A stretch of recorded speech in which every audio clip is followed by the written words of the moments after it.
Mental retardation, और इसको जो है हम दूसरे नाम से भी जानते हैं, जैसे कि इंटेलेक्चुअल डिसेबिलिटी, डेवलपमेंटल डिसेबिलिटी। दरअसल ये जो मेंटल रिटार्डेशन है, ये सुनने में ऐसा लगता है जैसे कि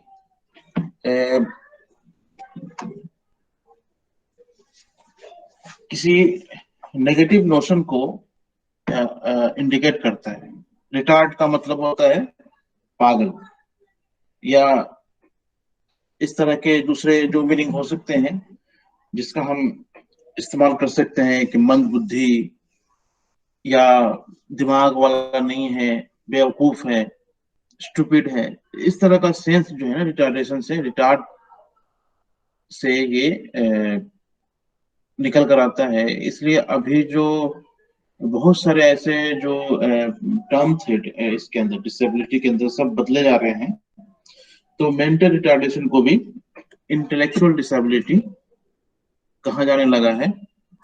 और चूंकि ये जो मेंटल रिटार्डेशन होता है या इंटेलेक्चुअल डिसेबिलिटी होता है, वो एक वक्त के साथ जो है धीरे धीरे डेवलप करता है, इसलिए इसको हम लोग डेवलपमेंटल डिसेबिलिटी भी कहते हैं। और जो इसका प्रॉपर नोमेनक्लेचर है वो ये है कि individual with intellectual disability. Mental retardation में समझ में आता है कि दिमागी तौर से कुछ कमजोर या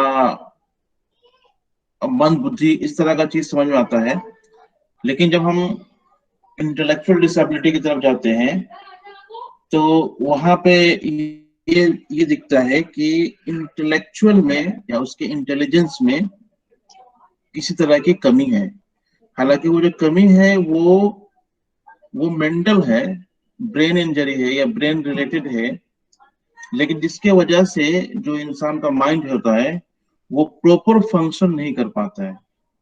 मतलब ये हुआ कि उसका जो इंटेलिजेंस है वो प्रॉपर काम नहीं कर पाता है, जिसके वजह से उसको जो डे टू डे लाइफ में जो फंक्शन होते हैं वो अच्छे से नहीं कर पाता है, जैसे पढ़ना, लिखना, उठना, बैठना, बोलना, चलना, फिरना।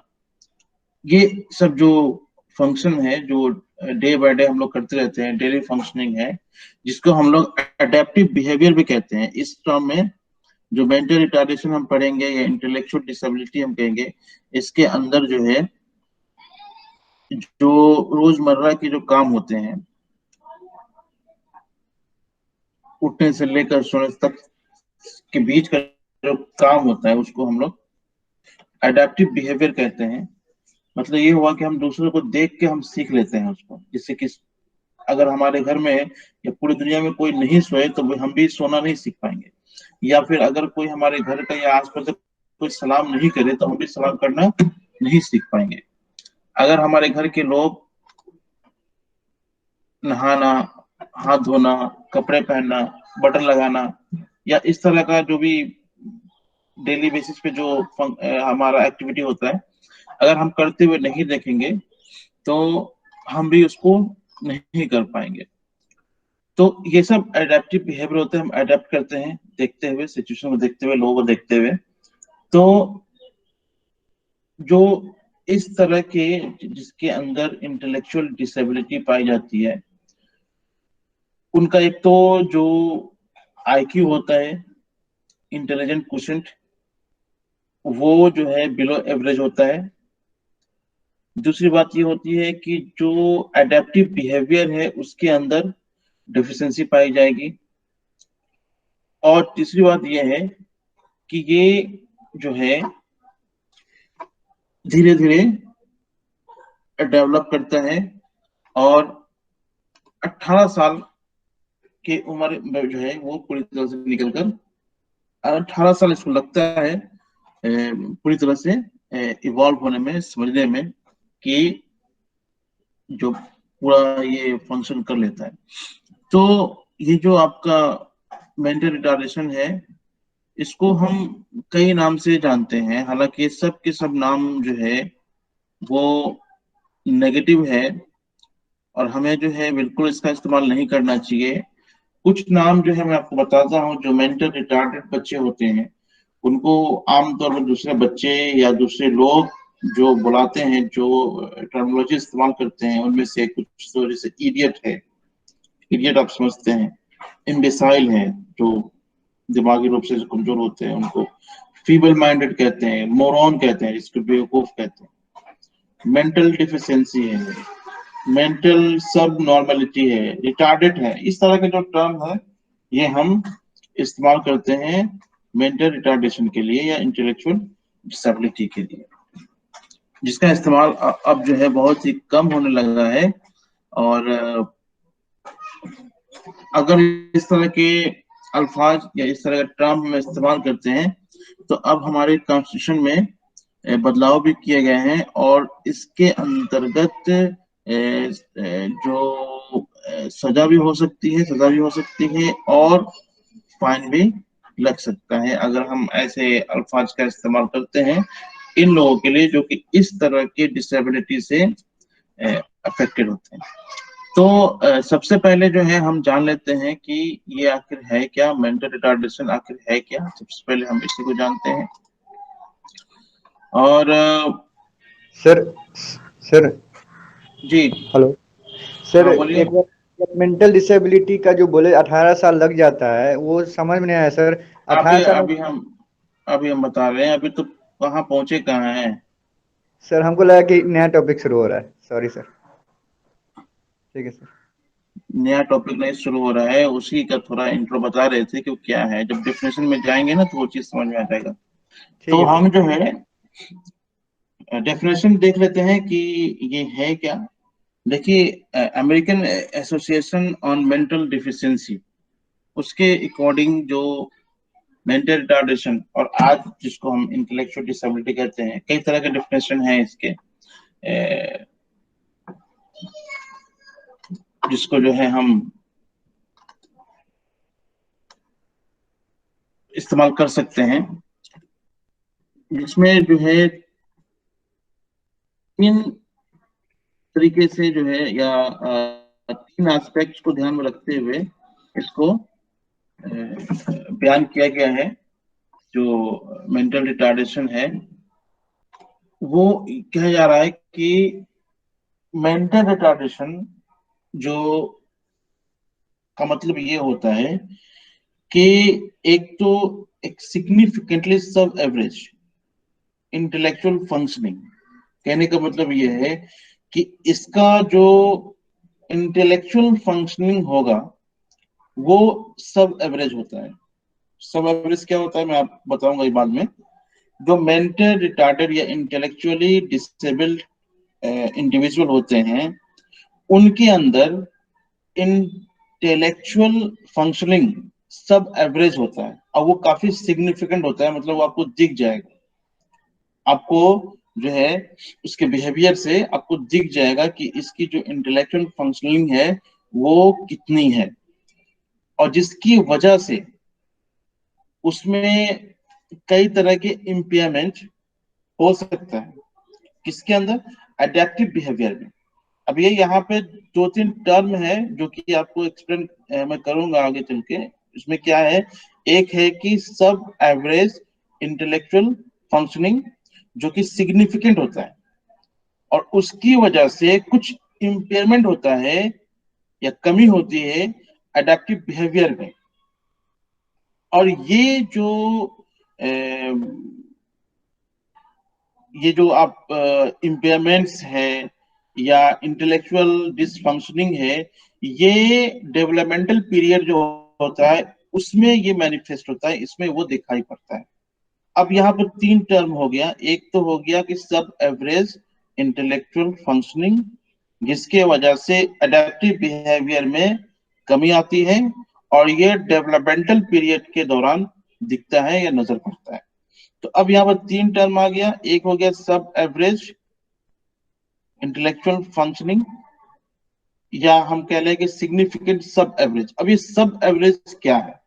अब जैसे कि आपको पता है आईक्यू के बारे में, जो इंटेलिजेंट क्वोशंट होता है उसके बारे में आपको पता है, और आप जानते हैं कि एक रैंकिंग है कि अगर अगर एक जो है इस आईक्यू का मालिक है वो, तो वो क्या होगा। जैसे कि अगर 140 प्लस आईक्यू है किसी का, तो उसको हम लोग जीनियस मानते हैं।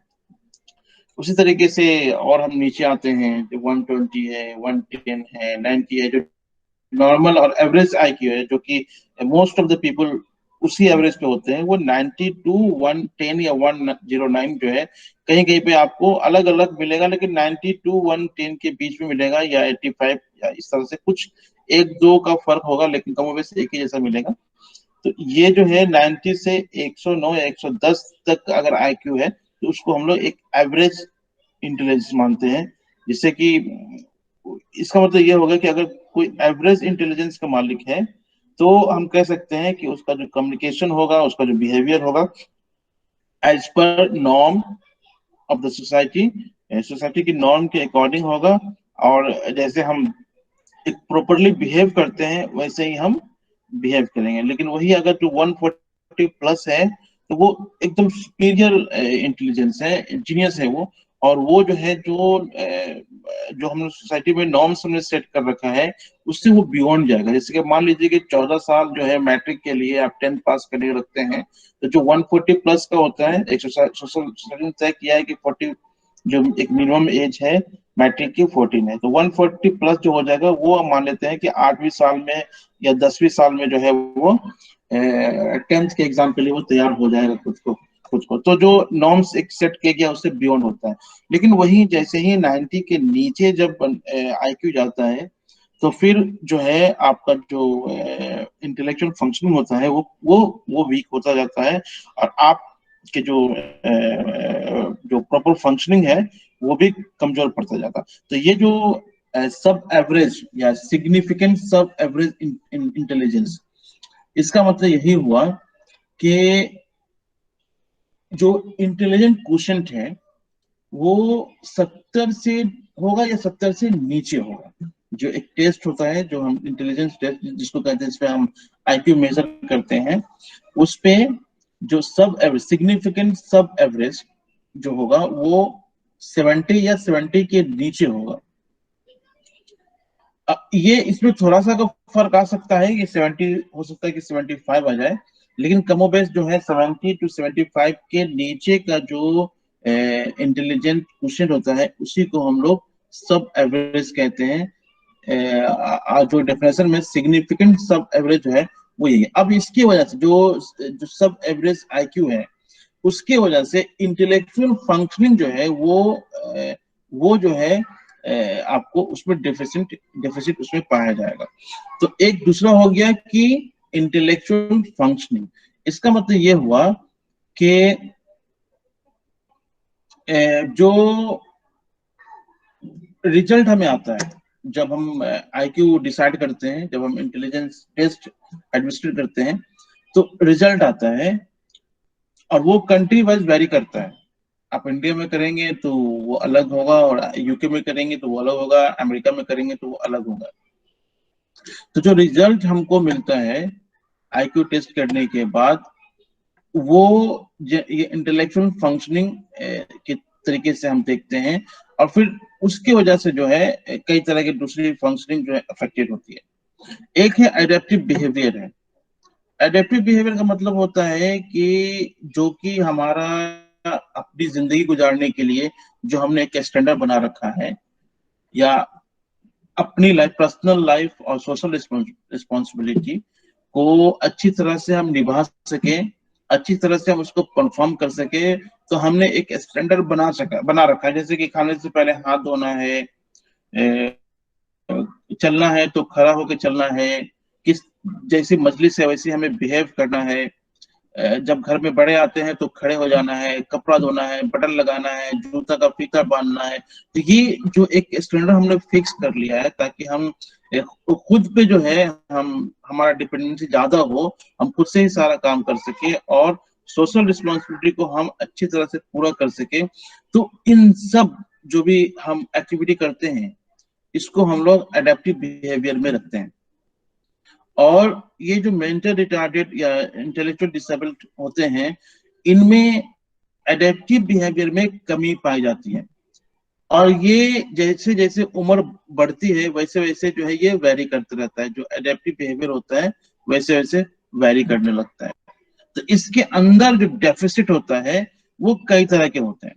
जैसे कि मान लीजिए कि उसको टेस्ट का पहचान नहीं हो सकता है, अगर उसने नमकीन खाया है तो वो नमक का पहचान नहीं कर पाएगा, मीठा खाया है तो मीठा का पहचान नहीं कर पाएगा, कोई चीज वो पकड़ नहीं पाएगा। अगर उसे आप कुछ गेंद देते हैं तो वो नहीं पकड़ पाएगा, चम्मच जो है वो नहीं पकड़ पाएगा। कम्युनिकेशन जो होता है, डे टू डे कम्युनिकेशन होता है, इसमें प्रॉब्लम आ सकती है, वो अच्छे से बात नहीं कर पाएगा। सेल्फ हेल्प स्किल्स, जो खुद की, जो जैसे कि बटन लगाना या फिर जूते का जो फीता होता है उसको बांधना, या खुद से खाना खाना, पानी पीना, ये जो सेल्फ हेल्प स्किल्स है, ये उसके अंदर जो है नहीं आ पाएगा। उसी तरीके से जो एकेडमिक अचीवमेंट है या एकेडमिक स्किल्स है, वो भी इनके अंदर काफी वैरी करेगा। मतलब वो प्रॉपरली पढ़ नहीं पाएंगे, लिख नहीं पाएंगे, मेमोराइज नहीं कर पाएंगे। उसी तरीके से जो सोशल रिस्पॉन्सिबिलिटीज हैं, जैसे कि किसी को ग्रीट करना, हैंड शेक करना, या प्रॉपरली एक महजब तरीके से बैठे रहना, ये सब जो है वो नहीं कर पाएंगे। तो ये इसी को हम बोलते हैं एडेप्टिव बिहेवियर। तो जो इस तरह के बच्चे होते हैं, जिसको हम इंटेलेक्चुअली डिसेबल्ड होते हैं, जो इस तरह के बच्चे होते हैं, उनकी जो इंटेलेक्चुअल फंक्शनिंग होती है वो सब एवरेज होती है, मतलब बिलो 17 होती है। और जिसके वजह से उनके एडेप्टिव बिहेवियर में डेफिशिएंसी पाई जाएगी। और ये जो है ये पैदाइश से लेके 18 साल का जो बीच का टाइम होता है, उसी के बीच में ये आपको जाहिर होगा, आपको दिखेगा। इसको हम लोग डेवलपमेंटल पीरियड्स कहते हैं। जो आपको 18 साल तक का जो उम्र होता है, जब हम प्रॉपर समझिए कि एक एडल्ट बन जाते हैं, ये जो उम्र होता है 18 साल तक का, तो इसमें जो है ये चीज आपको दिखेगा। उसके बाद ये कांस्टेंट हो जाता है, वो डिसाइड हो जाता है कि किस तरह का मेंटल रिटार्डेशन है। क्योंकि मेंटल रिटार्डेशन, जो इंटेलेक्चुअल डिसेबिलिटी, कई तरह के होते हैं। और आपने देखा होगा जो माय नेम इज खान, आपने मूवी देखा होगा, उसमें जो शाहरुख खान का जो किरदार है ऑटिस्टिक। सर हाँ जी। सर जैसे माने आईक्यू, हम अपना आईक्यू कैसे पता चलेगा कि मेरा कितना आईक्यू है या किसी भी स्टूडेंट का कितना आईक्यू है, उसको निकालने के लिए? उसका एक टेस्ट होता है, जी आप इंटरनेट पे तलाश कीजिएगा तो कई तरह के टेस्ट आपको मिल जाएगा। तो उस जी टेस्ट के जरिए जो है हम अपना आईक्यू निकाल लेते हैं। और आप जब आईक्यू देखते हैं तो दो तरह का एज हम लेते हैं। एक तो आपका मेंटल एज होता है और एक होता है क्रोनोलॉजिकल एज। क्रोनोलॉजिकल एज होता है जो आपका डेट ऑफ बर्थ से काउंट होता है। एक आदमी अगर 2000 में पैदा हुआ है, 2000 पैदा हुआ है, तो आज जो हमारा 21 है, वो 21 साल का हो जाएगा। ये उसका क्रोनोलॉजिकल एज हुआ। अब मेंटल एज क्या है? अब 21 साल होने के बाद एक आदमी, उससे ये एक्सपेक्ट किया जाता है कि जो सोशल नॉर्म्स है वो उसको फॉलो करे, है ना। वो जो उसके हिस्से का काम है वो खुद ही करे बिना किसी के हेल्प से। लेकिन 21 साल के होने के बाद भी उसको बटन लगाने नहीं आ पा रहा है, उसको लेफ्ट और राइट समझ में नहीं आ रहा है, वो चीजों को भूल जा रहा है और 8 साल के बच्चों के जैसा बिहेव कर रहा है।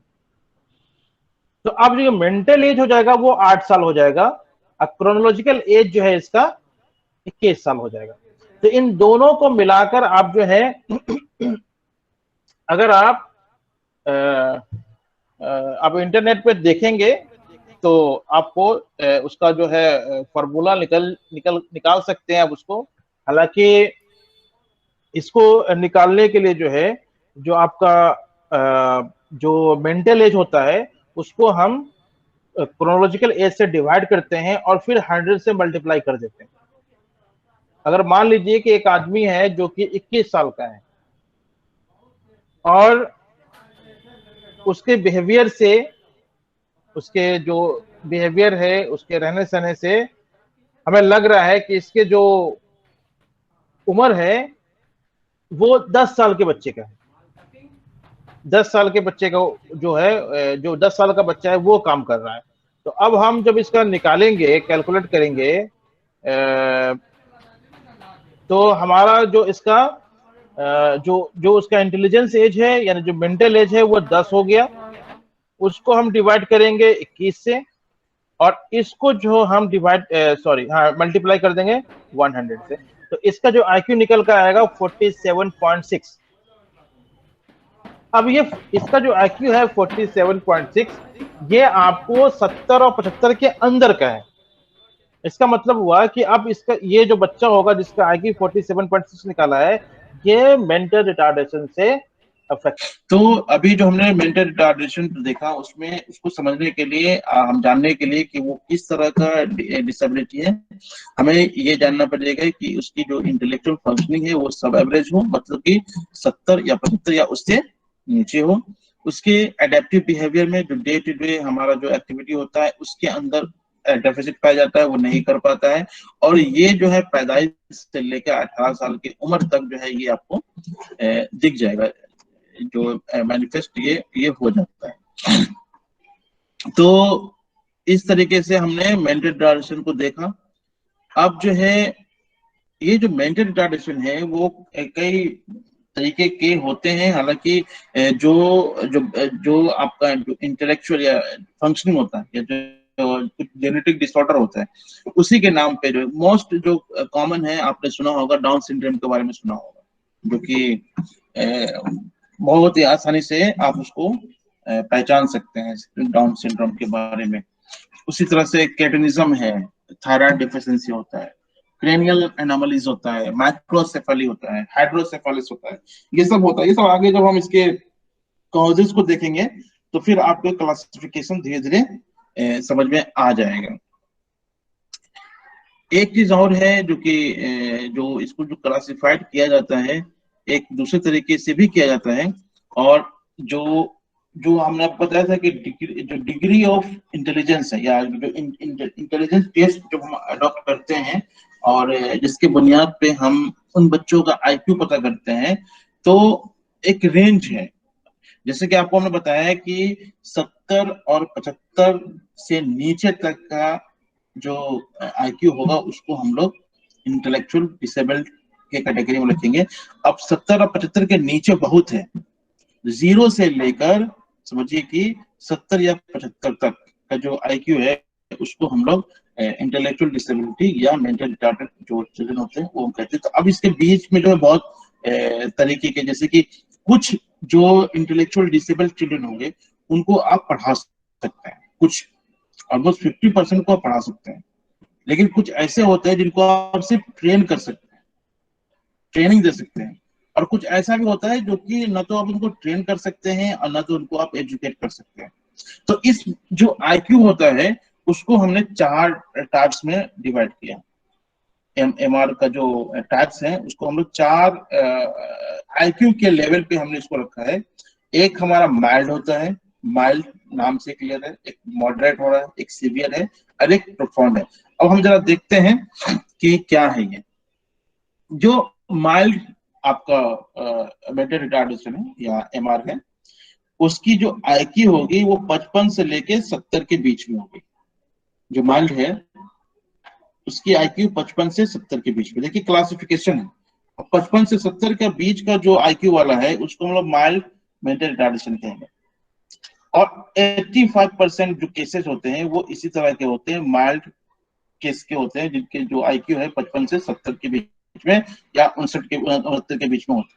अब इस तरह के जो mild disabled mild mentally retarded बच्चे होते हैं, या जो इस कैटेगरी में होते हैं, माइल्ड एमआर कैटेगरी में होते हैं, उनको आप 7th ग्रेड तक या 6th ग्रेड तक जो है आप उनको एजुकेट कर सकते हैं, मतलब कि ये एजुकेबल होते हैं। और इनको थोड़ा बहुत सुपरविजन अगर हम दे दे, सपोर्ट दे दे, तो अपनी जिंदगी को ये आसानी से जी सकते हैं। इन्हें हम रेगुलर स्कूल में भी डाल सकते हैं, लेकिन स्पेशल एजुकेशन की सर्विस उनको चाहिए।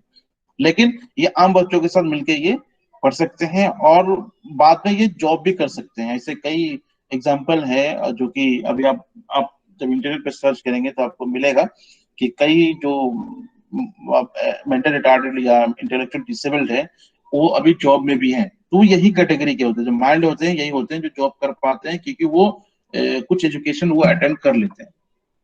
उसके बाद मॉडरेट होता है। अब मॉडरेट देखिए वो क्या है कि 35 से 54 तक का, ये वेरी करेगा। कहीं कहीं जो है ना वो 30 से आपको कह देगा 55 तक, कहीं 35 से आपको 60 कहेगा, तो ज्यादा का फर्क नहीं होता।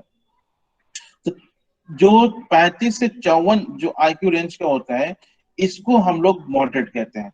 और आप जो है इनको इनको आप रीडिंग राइटिंग और मतलब कि आप एजुकेशन वगैरह जो है आप इनको नहीं दे पाएंगे। जो एकदम लास्ट के थ्रेशोल्ड में होगा 55 के नीचे वाला होगा उसको थोड़ा बहुत आप कर सकते हैं, लेकिन जो 35 के ऊपर का होगा उसको आप नहीं कर सकते हैं।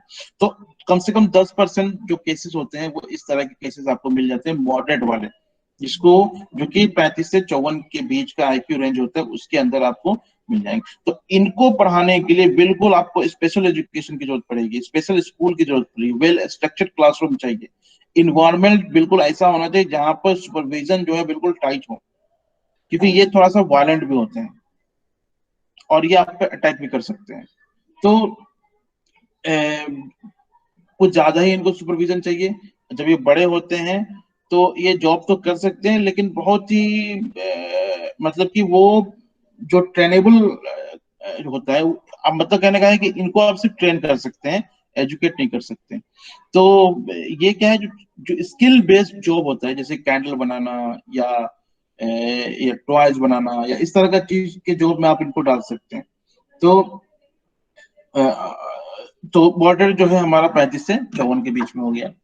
इसके बाद जो एक सीवियर कंडीशन होता है वो है सीवियर मेंटल रिटार्डेशन। ये बहुत ही सीवियर होता है, इसको हम लोग 20 से 34 के बीच में रखते हैं, 20 से 34 के बीच में। अब लगभग 3% पॉपुलेशन जो होता है वो इस सीवियर मेंटल रिटार्डेशन में पाया जाता है। इनका जो है इनको जो है आप ना तो किसी काम के लिए आप ट्रेन कर सकते हैं, ना ही आप इनको एजुकेट कर सकते हैं।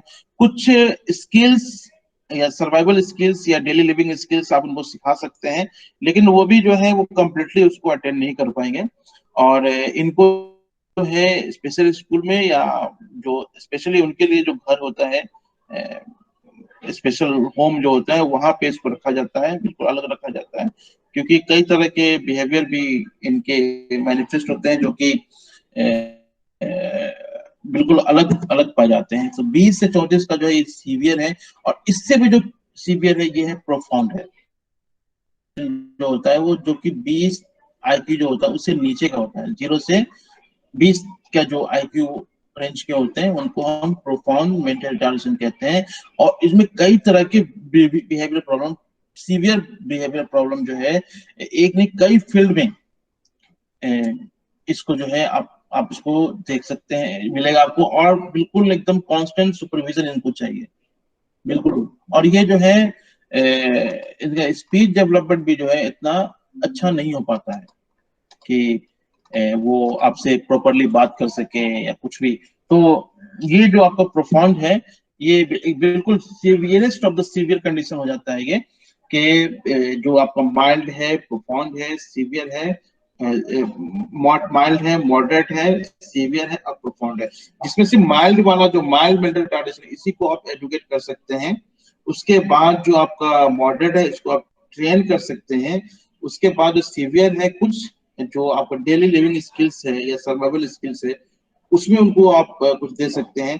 लेकिन जो प्रोफाउंड है वो बिल्कुल ही ऐसा कुछ भी जो है नहीं कर पाएगा। लगातार 24 आवर इनको सुपरविजन की जरूरत है। तो अगर हमें मेंटल रिटार्डेशन की डायग्नोसिस करना है कि हमें जानना है कि एक पर्टिकुलर बच्चा जो है वो किस तरह के डिसेबिलिटी से अफेक्टेड है, तो अगर हम ये जानना चाह रहे हैं कि हमें ये शक लग रहा है कि ये हो ना कि मेंटल रिटार्डेशन से अफेक्टेड है, तो इसको हम कैसे चेक करेंगे? तो देखिए, 3 तरीका है या 3 क्राइटेरिया है जो कि मिलना चाहिए। अगर आप किसी को या हम किसी को एमआर हम कह रहे हैं कि मेंटली रिटार्डेशन से अफेक्टेड है या इंटेलेक्चुअल डिसेबिलिटी से अफेक्टेड है, तो 3 क्राइटेरिया है जो कि बिल्कुल उसके अंदर मिलना चाहिए। और वो क्या है? सबसे पहला ये है कि उसका आईक्यू जो है 70 से नीचे होना चाहिए। ये सबसे पहला कंडीशन है, जिसकी वजह से ये पहला जो मिल गया कि उसका आईक्यू लेवल जो है 70 से नीचे है। दूसरा ये होगा कि जो एडेप्टिव बिहेवियर है उसमें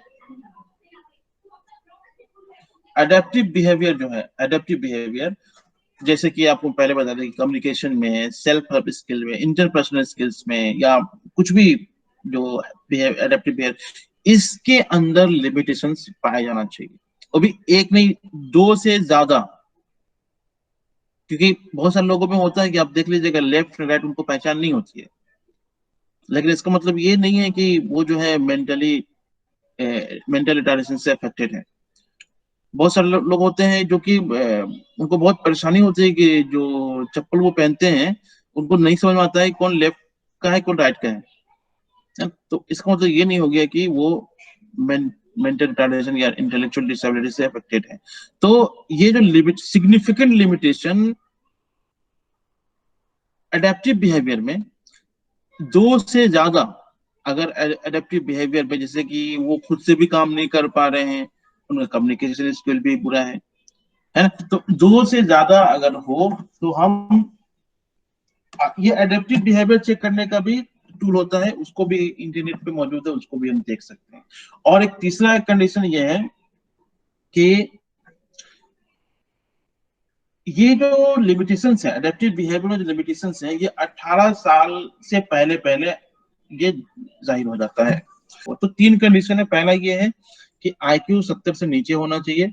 दूसरा ये है कि जो एडेप्टिव बिहेवियर है, 2 या 2 से ज्यादा फील्ड में एडेप्टिव बिहेवियर जो है वो उसमें आपको लिमिटेशन दिखाएंगे, डेफिसिट आपको दिखाई दे, और ये जो है 18 साल से पहले ही आपको दिख जाए। 18 साल से पहले ही आपको दिख जाए, ये कंडीशन है। यानी कि 30 साल में आपको दिखा या 40 साल में आपको दिखा, तो 18 साल की उम्र तक अगर ये दिख जाता है तो हम इस जो भी बच्चा है उसको हम जो एक लेवल देंगे कि भाई ये जो है मेंटल रिटार्डेशन से अफेक्टेड है या फिर।